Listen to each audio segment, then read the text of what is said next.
Hola chicos. Okay guys, so couple of things I just want to remind you about for this week is first things first. It is a pleasure to finally announce that we have access to our My Spanish Lab course online. So we're actually now finally able to start using those access codes that you guys purchased a few weeks ago, and we finally have a reason to use them. So what I'm going to show you guys today is just a quick video of just what to be looking at when you're logging into those things.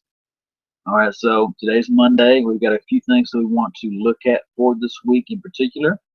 Um, but the biggest thing, we have two major things that we want to make sure we got for this week, guys.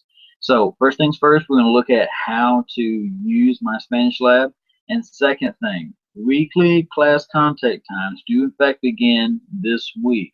So most of you have gone ahead and signed up for a time, and that's wonderful. But this is for the rest of you guys that still need to do this. Make sure that you have selected a time that works for you.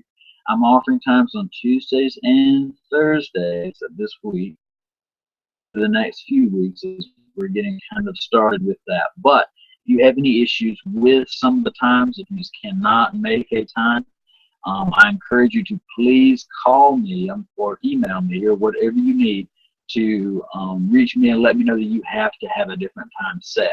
So those will be starting this week. Of course, use a Gmail account.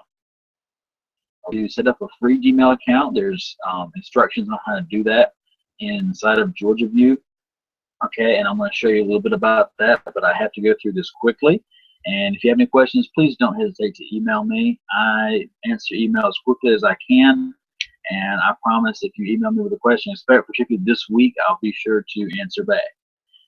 But two things, weekly contact time for this week and My Spanish Lab. Okay, so what I'm going to do now, guys, is I'm going to show you, I'm going to share my screen with you. Of course, I'm using Google Hangouts right now to make this video, and I'm going to encourage you guys to do that as well. Now, for those of you that have signed up for a contact time, all you have to do is have your Gmail account open and allow that to just be there, so that way when your contact time is about to happen, I can call you through there and you'll be able to pick up, and that'll be how we go from there. So other than be ready and just prepared, all you have to now account open, and you'll see a link to an email that you'll be sent when it's time for your contact time, and we'll get started that way.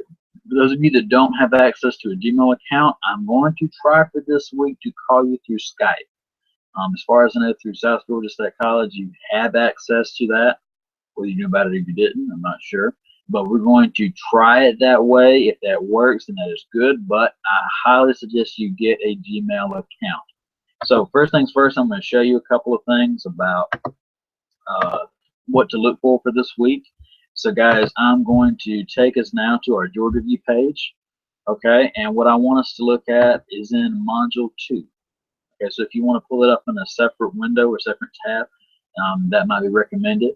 But basically, your goals for this week: register your code with My Spanish Lab. Okay, this is that code that you purchased at the beginning of the semester. Create a Gmail account with Google that is completely free. All right, and just a quick sort of guide on how to do that. That is actually listed here under link to create Gmail account. You fill out your information here, and it'll give you access to a lot of the apps that Google actually uses. So I'm not getting paid to promote this or anything, but you have access to a lot of really nice stuff. Your own YouTube account, Gmail account, Google Drive. As college students, guys, Google Drive is just phenomenal. So that way you can back up all of your things. So guys, keep this in mind. It's highly recommended that you do that. In fact, it's actually required for this course. Okay, but back to this. What you want to be able to do is prepare for this contact time, but plug in first your homework right here. Okay, so once you plug in your code, you're going to, first of all, accept the terms from the license agreement. Okay, you'll go through that, and then that's when you put in the code right here.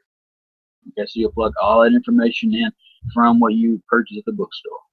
Okay, so I can't go any farther than this, but this will take you throughout the rest of the way if you haven't done that so far.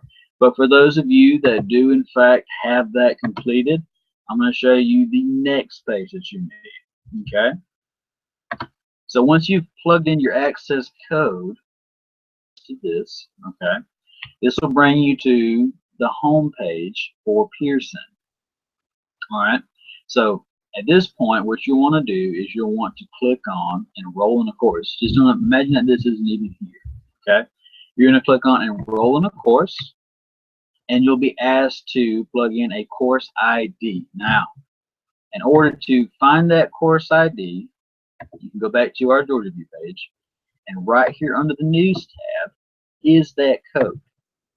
All caps, CRS KLYG -465405, and that'll work for allowing you access into our course. So you can plug that in, okay, and that'll bring you actually to here where it'll say Spanish 1001 Online Fall 2016. You'll notice that the code that you just typed in has already appeared right here. So let's click on that and let's take a look at what that has to show us. All right, so this is the home page for everything that you'll need to see as far as what the course is going to be offering for us to do. So, a couple things to get started. Make sure your browser is completely tuned up. I'm using Google Chrome. I'm going to suggest that you do as well. Be sure to disable all your pop-up blockers. A lot of your messages will pop up for your homework. You're going to want to make sure you have that readily available to you. Your course time zone, I have already set that for you, but if it doesn't pop up on your screen, it should be Eastern Standard Time, obviously, and that just aligns itself with your due dates. For Sunday nights, you'll notice in just a second that you'll have due dates at 11:59. Okay, 11:59 p.m. And actually, I'm going to go over to Student View and make sure I can show you what you'll see, which is practically the same thing. And then once you get done with that, you can click Take the Tour, and that'll show you a couple of YouTube how-to videos in order to see sort of the things that you can do with this course. This is, in fact, the textbook that we're using, Arriba. And you're not required to have a physical copy of this book, but this is the online e-text. You're able to access the e-text by clicking over here where it says Tutorials, e-text, glossary, verb chart, and user guide. If you click on the e-text, that will pop up, and that should give you access to the entire book. And that'll last for what I think is a year. I'm not entirely sure. But you'll see that once you click on that, it will be readily available to you. Now, one of the things that you do need to know is particularly for this week. Come over here to where it says Assignments. You're going to click on Assignments. You're going to see a calendar that pops up. You'll notice that nothing appears due during the month of August. Okay? We actually start with September the 4th. You'll notice that if I look at September the 4th, I see a little clock there. That is this Sunday night, and what you want to do is click on that, and it'll bring up all of the activities that are going to be due this week by 11:59. You'll think, first of all, there are a lot, but I guarantee you that these are very quick activities. I'm going to actually show you one in depth just now. But these are activities that I would say, just estimating maybe 1 to 2 hours of work total, I'm guessing.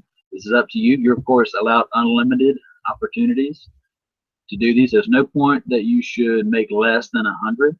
A lot of these are listening, so you're going to want to make sure that you have access to a headset or microphone if you're in a public area. But most of these activities are fairly straightforward. I'm actually going to show you now what one of those looks like.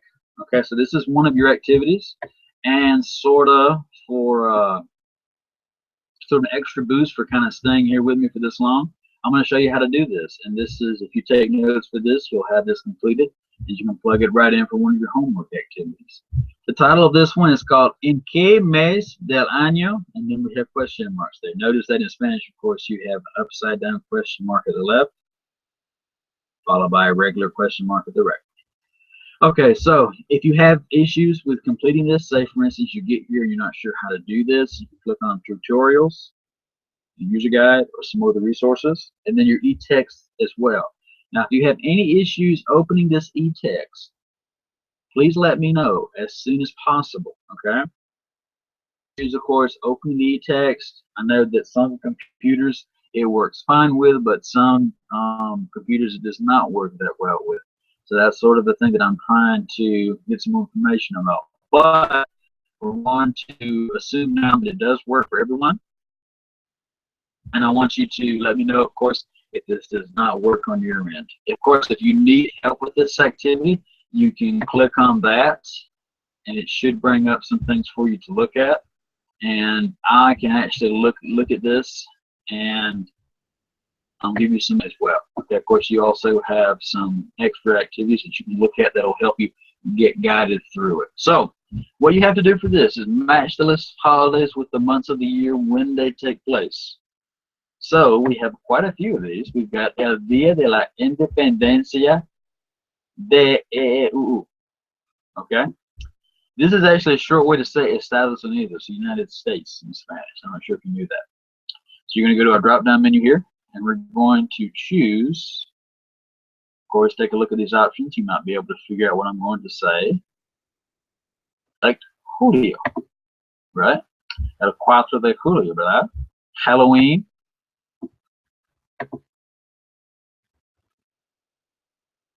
Octubre, right? Okay. El Día de San Valentín. All right. You should be able to figure out what day that should occur on. I'm going to go and I'm going to select Febrero. Okay. La Navidad, which actually is going to come up here before you know it. We've got Diciembre. All right. El Día de Acción de Gracias. That literally means the day of the action of thanks or giving thanks. And that, of course, is going to be in Noviembre. El Día de Martin Luther King Jr. Okay. We know that that is actually in enero. Okay. El Día de la Madre. Okay. That should have the Day of the Mother, which we know, of course, is Mother's Day. That's Mayo. And El Día del Padre, which is 1 month after that. And that will be Junio. Okay. So once we have all of that completed, we can select Finish and Submit for grading. And it says you've completed the activity. Click Finish, or if you're unsure about one of your submissions, click Cancel. But other than that, click Finish. Okay, and it'll show you all of the correct answers that you've got. You've got we had 8 out of 8 there. So you'll get instant feedback. Now, if it's something that you have to do a lot of typing with, I'm going to take a look at that separately. But for now, this will be all that you'll have to do. I'm going to click Return to Course. Okay, and there will be the rest of the activities. Once this thing will, once it resets itself, it'll show that we have in fact already completed that assignment. So that's just sort of an idea to show you that that's how that will work in terms of My Spanish Lab. So if you have any more questions, guys, please be sure to let me know. All right, so remember, 2 things for this week, just in recap, because I'm about to sign off. You'll need to remember to sign up and sign in with My Spanish Lab via your online access code and the code for access to our class. And then be prepared and ready to go for your weekly class contact time. Okay, we're going to meet through Google Hangouts just like we're doing now. And you'll be meeting with perhaps 2 to 3 other people, or if you're by yourself, that's okay too. And we'll be talking at least this week about some of the ins and outs of My Spanish Lab and how to properly introduce yourself in Spanish, okay? So we're going to go over a couple more of that later, a couple more things for that later on as we progress throughout this week. If you have any questions, be sure to let me know up in Georgia View or on my email account, doesn't matter. Or you can post in the student discussion page for this week's module. All right, well, guys, hasta luego y que tengan una buena semana y hasta que los cante times, okay? Bueno, adiós, chicos.